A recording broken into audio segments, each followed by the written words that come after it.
fscookeryvlogs. ഇന്ന് നമുക്ക് എല്ലാവർക്കും ഒരുപോലെ ഇഷ്ടപ്പെടുന്ന ഒരു അടിപൊളി റെസിപ്പിയാണ് പൊറോട്ട. അതെങ്ങനെയാണ് ഈസി വേയിൽ പ്രിപ്പയർ ചെയ്യുന്നതെന്ന് നോക്കാം. അതിനാവശ്യമായിട്ട് 4 കപ്പ് മൈദയാണ് ഞാനിവിടെ എടുത്തിരിക്കുന്നത്. അതിൻ്റെ കൂടെ 1 ടീസ്പൂണോളം ഉപ്പ് ഞാൻ ചേർത്ത് കൊടുത്തു. 4 കപ്പ് മൈദയ്ക്ക് 1 ടീസ്പൂൺ ഉപ്പ് കറക്റ്റ് അളവായിരിക്കും. അതിൻ്റെ കൂടെ ഒരു മുട്ടയും കൂടെ പൊട്ടിച്ചൊഴിച്ചു കൊടുക്കണം. അതിൻ്റെ കൂടെ കുറച്ച് പാലും 1 ടേബിൾ സ്പൂണോളം പഞ്ചസാരയും കൂടി ഇട്ട് നന്നായിട്ടൊന്ന് മിക്സ് ചെയ്തെടുക്കുക. ഇനി കുറച്ച് വെള്ളവും കൂടി ആഡ് ചെയ്ത് നമുക്ക് മിക്സ് ചെയ്തെടുക്കാം. ചൂടുവെള്ളമൊന്നുമല്ല, സാധാരണ പച്ചവെള്ളം തന്നെയാണ് ഞാനിവിടെ യൂസ് ചെയ്തിരിക്കുന്നത്. അത് എനിക്കൊരു 3/4 കപ്പിന് മുകളിൽ വെള്ളം ആവശ്യമായിട്ട് വന്നിട്ടുണ്ട്. എന്നിട്ട് ഇതുപോലെ നന്നായിട്ട് കുഴച്ചെടുക്കുക. നല്ല ശക്തിയിൽ കുഴച്ചെടുക്കണേ. പൊറോട്ടയ്ക്ക് ഏറ്റവും ഇമ്പോർട്ടൻ്റ് ആയിട്ടുള്ളൊരു കാര്യം ഈ കുഴച്ചെടുക്കലാണ്. പിന്നെ ഇതിലേക്ക് ഒരു 2 ടേബിൾ സ്പൂണോളം സൺഫ്ലവർ ഓയിലും അതുപോലെ ഒരു 2 ടേബിൾ സ്പൂണോളം നെയ്യും ചേർത്ത് നന്നായിട്ട് കുഴച്ചെടുക്കണം. നെയ്ക്ക് പകരം ഡാൽഡ ചേർത്താൽ നല്ലതാണ്. ഞാനിവിടെ ഡാൽഡ അധികം യൂസ് ചെയ്യാറില്ലാത്തത് കൊണ്ടാണ് നെയ്യ് യൂസ് ചെയ്തത്. ഇനി ഇത് നന്നായിട്ട് മിക്സ് ചെയ്തതിന് ശേഷം നമുക്ക് പാത്രത്തിൽ നിന്ന് മാറ്റിയിട്ട് ടേബിൾ കൗണ്ടറിലിട്ട് നന്നായിട്ടൊന്ന് വിരവിയെടുക്കാം. അതിനായിട്ട് കുറച്ച് മൈദ തൂവിയതിന് ശേഷം മാവ് ഇവിടെ ഇങ്ങോട്ട് വെച്ചിട്ട് നല്ല രീതിയിൽ വലിച്ച് കുഴച്ചെടുക്കണം. ഇങ്ങനെ വലിച്ച് കുറേ കുഴച്ചെടുക്കുമ്പോഴത്തേനുമാണ് അതിന് ആ മാവിനകത്തുള്ള എയർ ബബിൾസ് എല്ലാം പോയി നല്ല രീതിയിൽ നമുക്ക് പൊറോട്ട കിട്ടുന്നത്.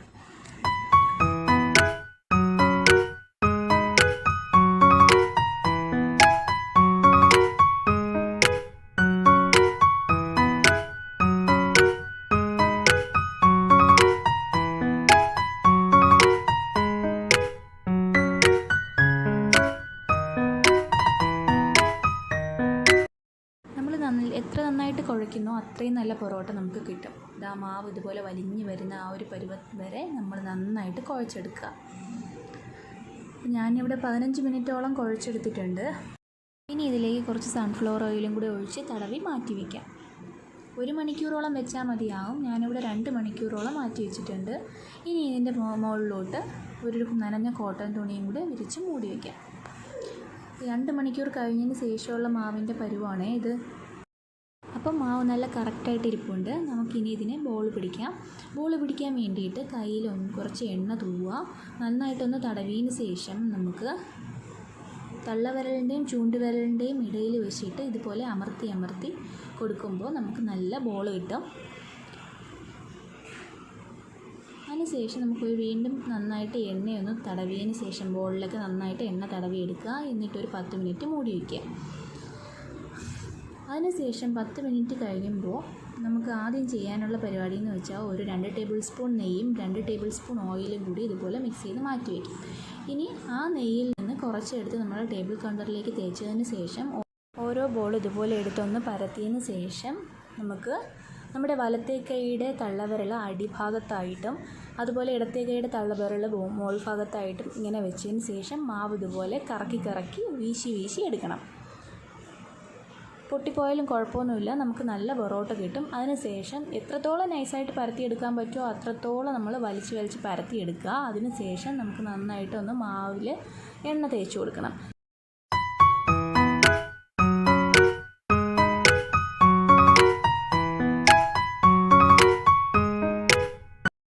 കത്തി ഉപയോഗിച്ച് നടുക്കൂടെ നമുക്കൊന്ന് വരഞ്ഞെടുക്കാം. അതിനുശേഷം മാവിൻ്റെ ഒരു അറ്റത്തിൽ നിന്ന് ഇതുപോലെ വലിച്ചെടുത്തതിന് ശേഷം ചുറ്റിക്കുക. എന്നിട്ട് കുറച്ച് എണ്ണയും കൂടെ തടവി മാറ്റി വയ്ക്കാം. ഇതുപോലെ ഇങ്ങനെ വലിച്ച് പിടിക്കുമ്പോൾ തന്നെ നമുക്ക് അതിൻ്റെ പ്ലീറ്റ്സ് കാണാൻ പറ്റുന്നില്ലേ?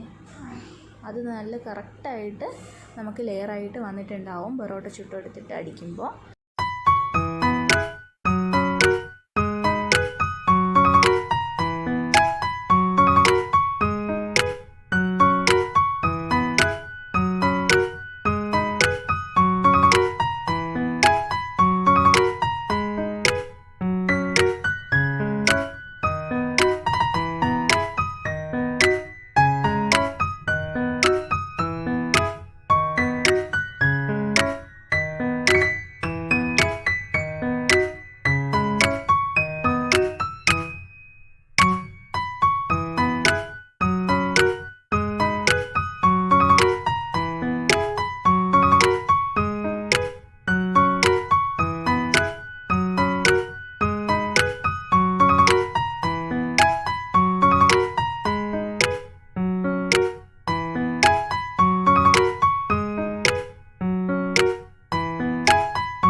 ഈസി മെത്തേഡ് അറിഞ്ഞൂടാത്തവർക്ക് വേണ്ടിയിട്ടാണ്.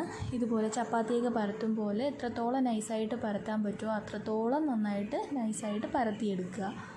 പരത്തിയെടുത്തതിന് ശേഷം എണ്ണ നല്ല രീതിയിൽ സ്പ്രെഡ് ചെയ്തതിന് ശേഷം മാവിൻ്റെ ഒരറ്റത്ത് നിന്ന് വലിച്ചെടുക്കുക. ഇങ്ങനെ വലിച്ചെടുക്കുമ്പോൾ മാവ് പൊട്ടിപ്പോകുന്നെന്ന് വെച്ചിട്ട് പേടിക്കേണ്ട. നമുക്ക് നല്ല രീതിയിലുള്ള ലെയർ പൊറോട്ട തന്നെ കിട്ടും. ഇങ്ങനെ വലിച്ചെടുത്തിട്ട് അത് ഇങ്ങനെ നമ്മുടെ 3 വിരലിൽ ചുറ്റിച്ചിട്ടെടുക്കുക.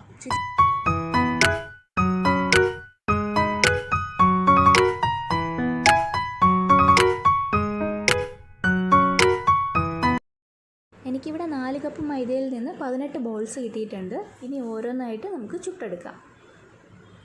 അതിനായിട്ട് ഓരോ ബോളും ഇതുപോലെ എടുക്കുക, പരത്തുക. ചൂടായിരിക്കുന്ന കല്ലിലേക്ക് വെച്ചതിന് ശേഷം കുറച്ച് എണ്ണയും കൂടെ തൂവി കൊടുക്കുക. ഒരു സൈഡ് പൊറോട്ട നന്നായിട്ട് കുക്കായിട്ടുണ്ടെന്ന് ഉറപ്പുവരുത്തിയതിന് ശേഷം മാത്രമേ മറു സൈഡും വേവിച്ചെടുക്കാൻ പാടുള്ളൂ. ഇല്ലെങ്കിൽ പൊറോട്ട വെന്ത് വരുമ്പോൾ ഡ്രൈ ആയി പോകും. ഇനി വീണ്ടും നമുക്ക് ഓരോ പൊറോട്ടയും പരത്തി ഇതുപോലെ ചുട്ടെടുക്കാം.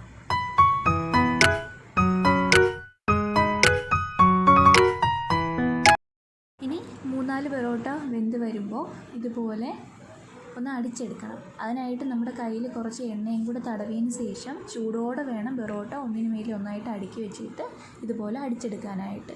അപ്പോഴേ നമുക്ക് ഈ ലെയർ നല്ല കറക്റ്റായിട്ട് കിട്ടുള്ളൂ. അതിനായിട്ടാണ് ചൂടോടെ അടിക്കാൻ പറയുന്നത്. നമുക്ക് നല്ല ലെയർ പൊറോട്ട കിട്ടിയിട്ടുണ്ട്. ക്രിസ്പിയാണ്, അതേസമയം നല്ല സോഫ്റ്റ് ആയിട്ടുള്ള പൊറോട്ടയാണ്. എല്ലാവരും ഒന്ന് ട്രൈ ചെയ്ത് നോക്കുക.